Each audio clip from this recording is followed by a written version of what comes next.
Hello students, welcome back in goodwill Educare. क्या हाल चाल है बच्चे? कैसे हैं आप लोग? कैसे चल रहा है आप लोग का पढ़ाई लिखाई? अच्छा चल रहा है? चलिए, यदि अच्छा चल रहा है तो बहुत अच्छी बात है। अगर मेहनत उन्नत कम कर रहे हैं तो मेहनत का स्पीड तेज कीजिए, ज़्यादा मेहनत करिए, क्योंकि अब आपके बोर्ड एग्जाम में ज़्यादा समय बचा नहीं है। इसलिए मेहनत जोरों शोरों से कीजिए, तभी आप जाके 95% मार्क्स और 98% मार्क्स ले आएंगे, जो आपका टारगेट है। तो मेहनत में कोई कमी नहीं होना चाहिए, ठीक है? ओके, तो बच्चे, जैसा कि आपको थंबनेल देख के समझ में आ रहा है कि आज हम लोग पढ़ेंगे इशू ऑफ डिवेंचर, और इशू ऑफ डिवेंचर में 4 लेक्चर में ऑलरेडी आपको प्रोवाइड कर चुका हूं, और आज हमारा लेक्चर संख्या 5 है, ठीक है? तो आज हम लोग कुछ नए नए क्वेश्चंस सॉल्व करेंगे, कॉन्सेप्ट भी सीखेंगे, और आज के क्लास में जो हम सिखाएंगे बोर्ड एग्जाम में ऐसे क्वेश्चन पूछे जाते हैं, ठीक है?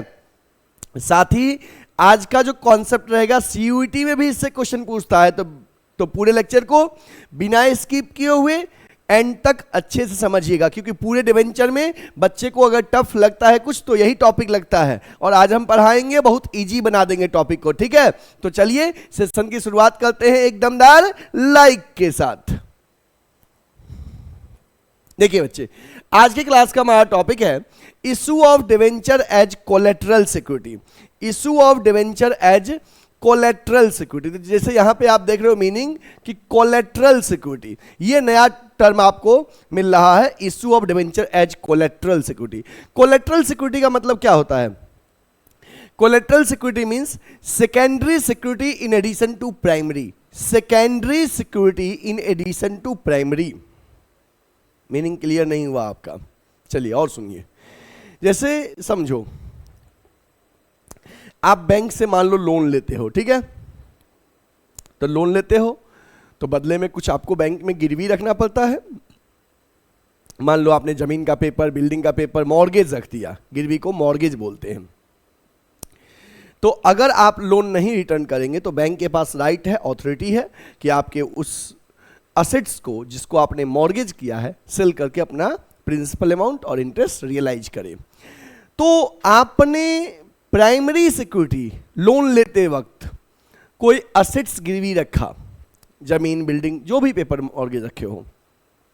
उसके अलावा आपने कुछ डिवेंचर भी बैंक में मॉर्गेज रख दिया, गिरवी रख दिया, कि अगर हम लोन नहीं दे पाए तो आप प्राइमरी सिक्योरिटी को बेच के अपना मनी रियलाइज कर लेना। अगर प्राइमरी सिक्योरिटी से मनी रियलाइज नहीं हुआ तो आप डिवेंचर होल्डर्स की तरह ट्रीट करना, और ये जो डिवेंचर गिरवी रख रहे हैं right now this is inactive, but जिस दिन हम पैसा नहीं देंगे ना उस दिन ये एक्टिव डिवेंचर हो जाएगा। तो प्राइमरी सिक्योरिटी लोन लेते वक्त हमने कोई असेट्स गिरवी रखा, उसके अलावा कुछ एडिशनल सिक्योरिटी जो हम रखेंगे बैंक में डिवेंचर गिरवी के तौर पे, उस एडिशनल सिक्योरिटी को कोलेटरल सिक्योरिटी बोलते हैं, secondary security in addition to primary, ठीक है? और कंपनी बैंक वालों को बैंक से जो लोन ली है उस पे इंटरेस्ट पे करेगी, ना कि इस डिवेंचर पे। ये डिवेंचर बस गिरवी रखे हैं, अभी एक्टिव नहीं है। पब्लिक को इशू करते हैं डिवेंचर तो उससे फंड रेज करते हैं, इस डिवेंचर पे कंपनी इंटरेस्ट पे करती है। लेकिन बैंक से लोन लेते वक्त जो डिवेंचर गिरवी रखा जाएगा ये डिवेंचर अभी एक्टिव नहीं है, इस डिवेंचर पे इंटरेस्ट नहीं पे किया जाएगा, लोन पे किया जाएगा, ठीक है? तो चलिए देखते हैं issue of debenture as collateral security. लिखा है when a company takes loan from bank the company may have to issue debenture as subsidiary और secondary security in addition to principal security, that is called debenture issued as collateral security. जब company bank से loan लेती है तो company debenture को mortgage रखती है, गिरवी रखती है, प्राइमरी सिक्योरिटी के अलावा सेकेंडरी सिक्योरिटी के तौर पे, उसे हम बोलते हैं debenture issued as collateral security, मतलब secondary security in addition to primary security. Next point है bank will not get interest on these debenture. इस डिवेंचर पे जो मॉर्गेज रखा गया है बैंक को इस पे इंटरेस्ट नहीं मिलेगा। They will get interest on original loan advance by bank by them, मतलब बैंक ने जो ओरिजिनल लोन दिया है कंपनी को, इंटरेस्ट बैंक को उस फिगर पे मिलेगा, इस डिवेंचर पे अभी इंटरेस्ट नहीं मिलेगा, ठीक है ना? ये पॉइंट बहुत इंपॉर्टेंट पॉइंट है, सीयूईटी में भी पूछ देता है और 12th के एग्जाम में भी पूछ देता है, ये बहुत इंपॉर्टेंट पॉइंट है, ठीक है?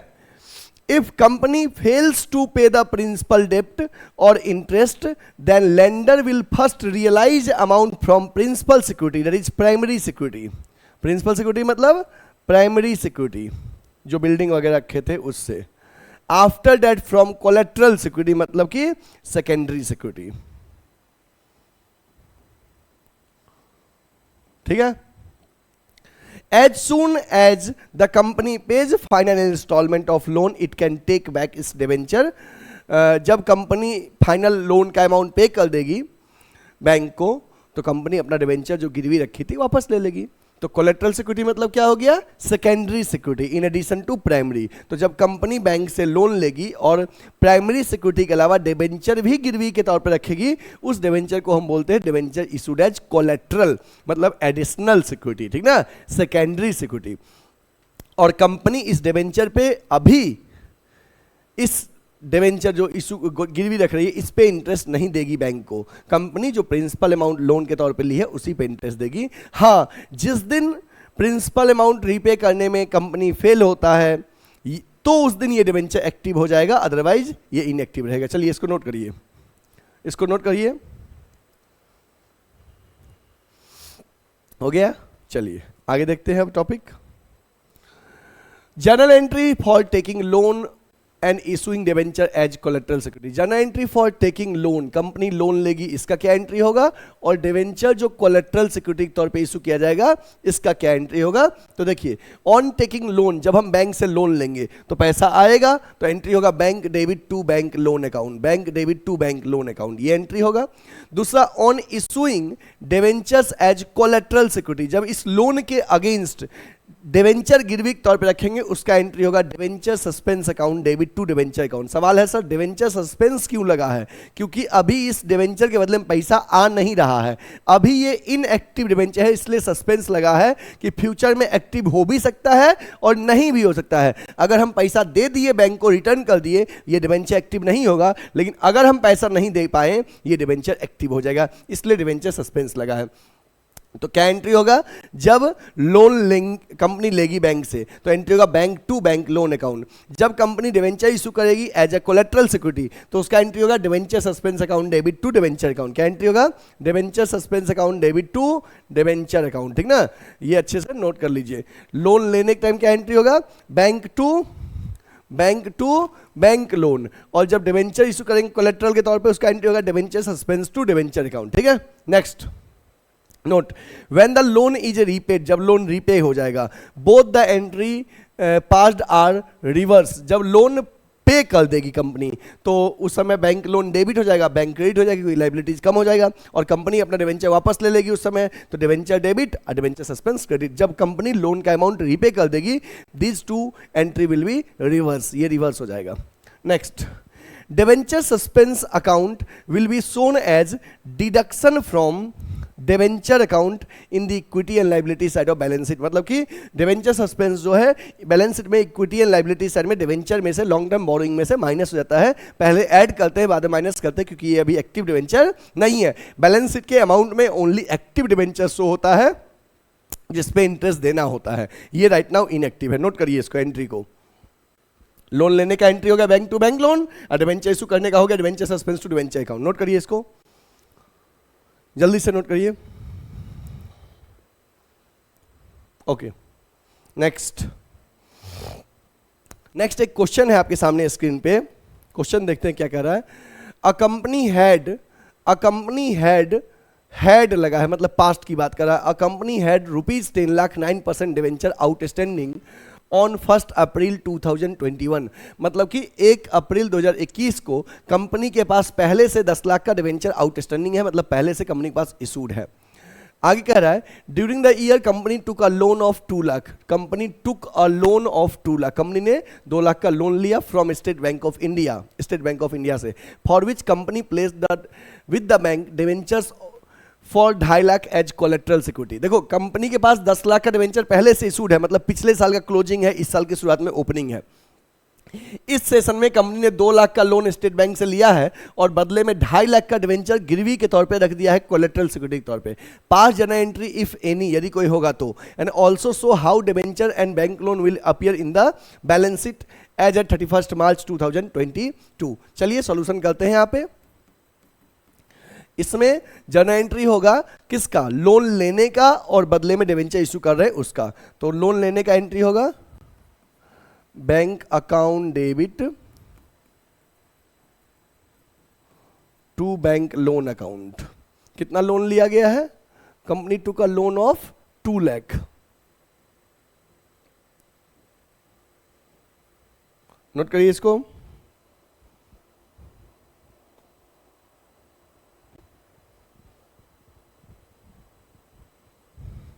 नरेशन लिखिए, लोन टेकन फ्रॉम बैंक, और कंपनी ने 2.5 लाख का डिवेंचर गिरवी के तौर पे रखा है, कोलेट्रल के तौर पे। उसका एंट्री होगा debenture suspense account debit to, कितना परसेंट वाला डिवेंचर है, 9%, to 9% debenture account 2.5 lakh.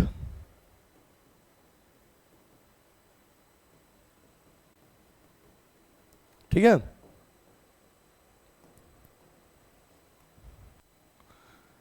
Debenture of rupees 2,50,000 issued as collateral security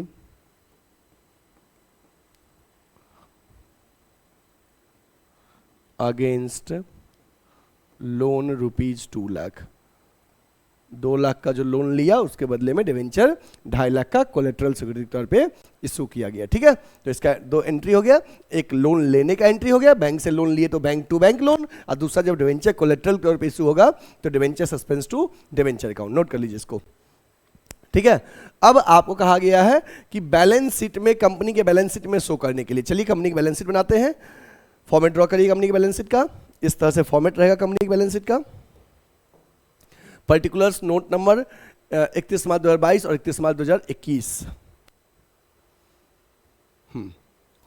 इसके बाद नोट्स टू अकाउंट। तो पर्टिकुलर्स में सबसे पहले लिखिएगा इक्विटी एंड लायबिलिटी, जैसे शेयर में बैलेंस शीट बनाते थे वैसे ही इक्विटी एंड लायबिलिटीज। उसमें लॉन्ग टर्म बोरोइंग दिखाइए, लॉन्ग टर्म बोरोइंग, ठीक ना। इस लॉन्ग टर्म बोरोइंग में फिगर कैसे आएगा वो यहां पे लिखिए, लॉन्ग टर्म बोरोइंग, ठीक ना। नोट नंबर 1, आपके पास डिवेंचर पहले से कितना इशू था, 10 लाख का डिवेंचर पहले से था और 2.5 लाख का अभी इशू किए हैं। कुल डिवेंचर कितना हो गया, 12,50,000। तो लिखिए 9% डिवेंचर 10 लाख और 2,50,000, 12,50,000। कुल इतना हुआ। इसमें से जो इनएक्टिव है डिवेंचर कोलेट्रल वो माइनस कर दीजिए, लेस डिवेंचर सस्पेंस 2,50,000। तो एक्टिव कितना बचेगा, एक्टिव बचेगा 10 लाख। सवाल है सर जब माइनस ही करना था तो ऐड ही क्यों किए, नहीं बच्चे, अगर ऐड नहीं करेंगे तो केवल 10 लाख लिखेंगे तो ये समझ नहीं आ पाएगा कि कोलेट्रल वाला भी है। ऐसे क्या किए, ऐड करके फिर लेस करोगे, समझ में आएगा। अच्छा कुल इतना डिवेंचर इशूड है जिसमें 2.5 लाख का इनएक्टिव है अभी, ठीक है। और लोन कितना लिए थे बैंक से, बैंक से लोन लिए थे 2 लाख का, ये बैंक लोन लायबिलिटीज है, इसको भी शो करिए। बैंक लोन 2 लाख, ठीक है। कुल कितना हो गया, 12 लाख, ठीक है। ये 12 लाख इस साल शो कर दीजिए, और पिछले साल के अंदर में लायबिलिटीज क्या था, केवल 10 लाख का डिवेंचर था पिछले साल, ठीक ना। ये हो गया बैलेंस शीट। नोट करिए इसको, बैलेंस शीट नोट करिए। बैलेंस शीट कैसे बनाए? सबसे पहले इक्विटी एंड लायबिलिटीज लिख दिए, लॉन्ग टर्म बोरिंग लिख दिए। लॉन्ग टर्म बोरिंग का फिगर कैसे आएगा नीचे दिखा रहे हैं कि 9% डिवेंचर, पहले से 10 लाख का इशू था, 2,50,000 का अभी इशू किया, कुल कितना हो गया 12,50,000। वो 12,50,000 डिवेंचर में आ गया, लेस डिवेंचर सस्पेंस 2.5 लाख, तो एक्टिव डिवेंचर 10 लाख और 2 लाख का जो बैंक लोन है, दोनों ऐड करके यहाँ पे करंट ईयर के एंड में अपने पास लायबिलिटीज 12 लाख हो गया। ठीक है, इसको नोट कर लीजिए, हो गया। चलिए, तो ये क्वेश्चन आपका रहा, ये क्वेश्चन था 9 वाला और ये उसका सॉल्यूशन था। ठीक है, ओके। नेक्स्ट एक और क्वेश्चन है इसी पे based. A limited company issued debentures of ₹1 lakh which were issued as follows. Company debenture issue किया 1 लाख, जो कि कुछ इस तरह से इशू किया गया। फॉर कैश 90%, 50,000 रुपए का डिवेंचर कैश में इशू किया गया 90% में। ओके, और फॉर क्रेडिटर 20,000 क्रेडिटर को कैपिटल एक्सपेंडिचर के लिए हम 25,000 डिवेंचर इशू किए हैं, और बैंक से लोन लिए हैं 15,000 का, उसको 25,000 का डिवेंचर इशू किया गया है, और कोलेटरल तौर पे जर्नल एंट्री करना है। चलिए एंट्री करते हैं। 3 केसेस हैं, 1 बाय 1, तीनों अब तक जो केसेस पढ़े हैं उसको मर्ज करके यहाँ पे हमें सॉल्यूशन करना है। चलिए,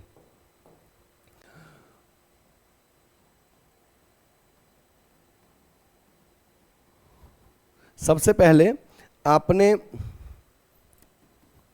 पहले केस में क्या है कि आपने कैश में इशू किया है 90% कैश में 50,000 रुपए का डिवेंचर, मतलब 50,000 रुपए का डिवेंचर 90% कैश मिला और इशू कर दिए। कहोगे सर 50 अगर 90% तो 45,000 आएगा, मतलब 45,000 मिला और 50 डिवेंचर दे दिए, इसका मतलब 5,000 का डिस्काउंट है। हाँ सही समझे। चलिए एंट्री करिए। जब पैसा इकट्ठे मिलेगा क्या एंट्री करोगे? Bank account debit, debenture percentage भी लगा है, डिवेंचर परसेंटेज नहीं है ना। Bank account debit to debenture application and allotment account. कितना मिलेगा? 50 से अगर 90% 45,000। नरेशन लिखिए।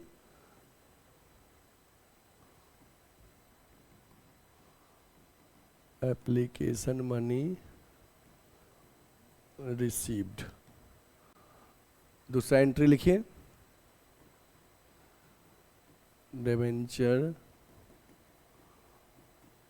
Application and allotment account debit discount on issue of debenture account debit to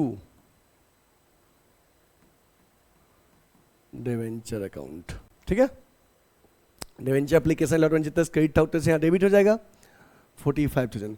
50 से अगर डिवेंचर पे 90% कैश ही मिला, इसका मतलब 10% डिस्काउंट था। 50 से अगर 10% कितना आएगा? 5,000 का डिस्काउंट आएगा, और डिवेंचर में फेस वैल्यू पूरा 50,000 लिखेंगे। ठीक है, लिखिए। Debenture application money transfer to debenture account issued at 10% discount, 10% discount पे इशू किए। ठीक है, 2 एंट्री हो गया कि आपने 50,000 रुपए का डिवेंचर 90% कैश में इशू किया। 50 अगर 90% कितना होगा? 45,000। उतना मिला, जो मिला वो बैंक में गया। Bank account debit to debenture application allotment account. दूसरा debenture application allotment debit 10% discount debit to debenture account 50,000। ठीक है, ओके। नेक्स्ट क्या कह रहा है? For creditor of 20,000 debenture issue किए हैं 25,000 का। ठीक है, क्रेडिटर कैपिटल एक्सपेंडिचर के लिए था। ठीक है, okay.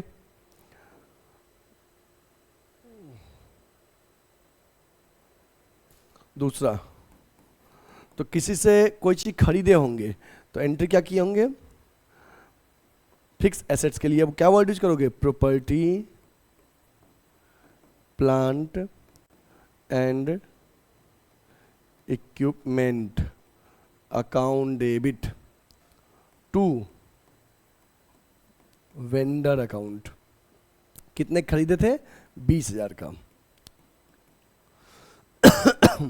Sorry, property plant and equipment debit to vendor account. Next लिखिए, capital expenditure made for purchase of assets. ठीक है, और इसको हम अब क्या कर रहे हैं? डिवेंचर दे रहे हैं इस वेंडर को। तो वेंडर अकाउंट डेबिट, डिवेंचर कितने दे रहे हैं? 25,000 का, टू डिवेंचर अकाउंट। वेंडर था 20,000 का और डिवेंचर दे रहे हैं 25,000 का। तो 25,000 के डिवेंचर अगर हम 20,000 के वेंडर को दे रहे हैं तो मतलब कैसे दे रहे हैं? डिस्काउंट पे, discount on issue of debenture account debit, 5,000 का डिस्काउंट। ठीक है, लिखिए, debenture issued to vendor rupees 20,000, debenture rupees 25,000, issued to vendor rupees 20,000। 20,000 के वेंडर को 25,000 डिवेंचर इशू किए। ठीक है, नेक्स्ट क्या है?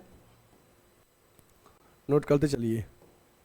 नेक्स्ट तीसरा केस है, बैंक से लोन लिए 15,000 का और इसको 25,000 डिवेंचर इशू कर दिए। ठीक है, ओके, लोन लिए है ना, तो एंट्री करोगे bank account debit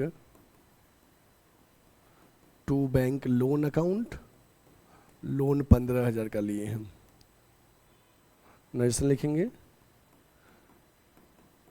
loan taken from bank, और डिवेंचर इशू किए हैं कोलेट्रल तौर पे, debenture suspense account debit to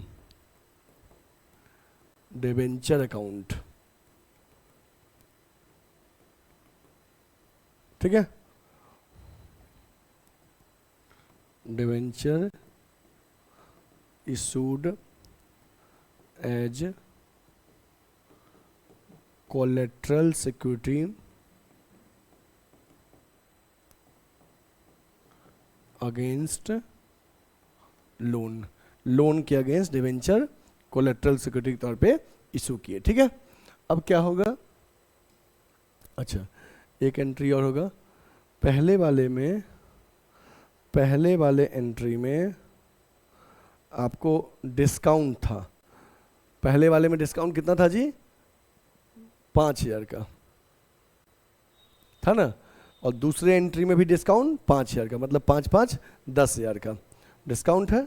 तो लास्ट में डिस्काउंट को क्या करेंगे? राइट ऑफ करेंगे। ठीक है, राइट ऑफ करिए, डिस्काउंट को स्टेटमेंट ऑफ पीएल से राइट ऑफ करिए।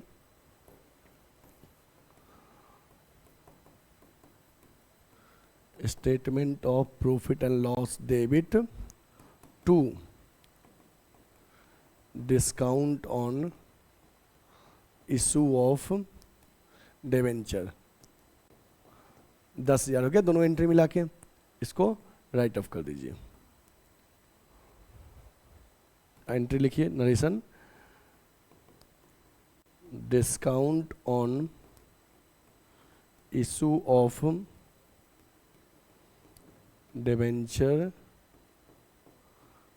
Retain off, discount on issue of debenture written off. ठीक है, हो गया, नोट कर लो।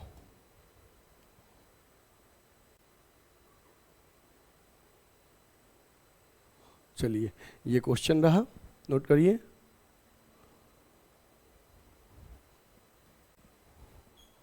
This is your question and note it the solution. ठीक है, क्लियर? ये क्वेश्चन बहुत टफ नहीं था, क्वेश्चन बहुत सिंपल ही था। क्या हुआ था ना, हम ओवरऑल 1 लाख का डिवेंचर इशू कर रहे थे, उसमें 50 लाख डिवेंचर हम दिए, कैश में इशू किए, 90% कैश मिला, तो उसका 2 एंट्री कर लिए कि 50 लाख के बदले में 90% कैश मिला, तो 45,000 कैश मिला, तो bank to debenture application allotment, debenture application allotment debit, 5,000 का डिस्काउंट डेबिट और डिवेंचर 50 लाख इशू कर दिए। दूसरे में था कि 20,000 का हमने एसेट्स खरीदा और बदले में 25,000 का डिवेंचर इशू कर दिया, तो एसेट्स खरीदने का एंट्री कर दिया, प्रॉपर्टी प्लांट एंड इक्विपमेंट, यहाँ पे एसेट्स वर्ड भी लिख सकते थे, चलेगा। टू वेंडर, फिर वेंडर डेबिट, डिस्काउंट डेबिट और टू डिवेंचर, मतलब 20 के वेंडर को अगर 25,000 डिवेंचर दिए तो इसका मतलब डिवेंचर डिस्काउंट में दिए ना।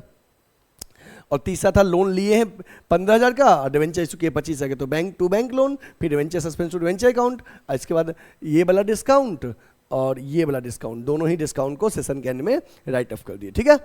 इस तरह से ये एंट्री हुआ।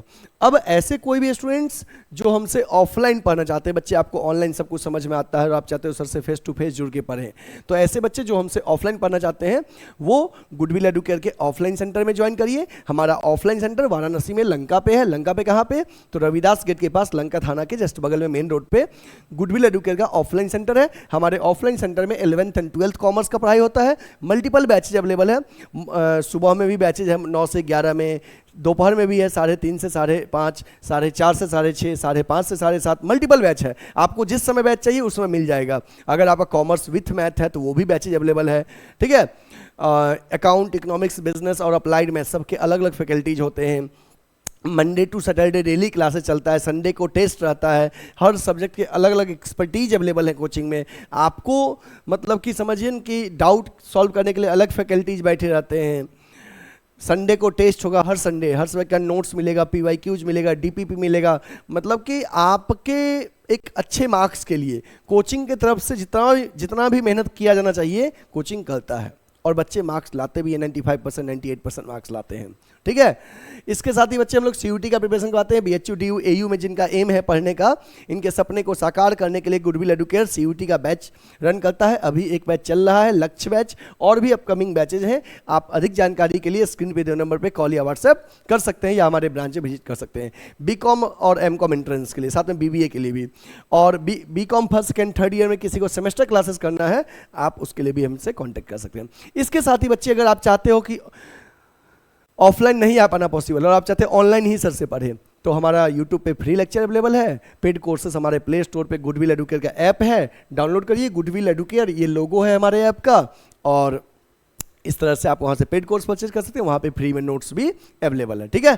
अधिक जानकारी के लिए आप हमें कॉल या व्हाट्सएप कर लीजिए। अगर आपने गुडविल एडुकेयर के यूट्यूब चैनल को सब्सक्राइब नहीं किया, सब्सक्राइब कर लीजिए, बेल आइकन प्रेस कर लीजिए, जिससे वीडियो अपलोड होते ही सबसे पहला नोटिफिकेशन आपको मिले। और हाँ, अगर आज के वीडियोज़ को लाइक नहीं किया तो लाइक कर दीजिए, और अपने फ्रेंड्स को भी शेयर करना ना भूलें। फिर हम मिलेंगे नेक्स्ट लेक्चर के साथ, तब तक के लिए आप अपना ख्याल रखिएगा, क्वेश्चन बनाते रहिएगा। कोई दिक्कत हो तो कॉमेंट सेक्शन में पूछिएगा। Take care, bye bye.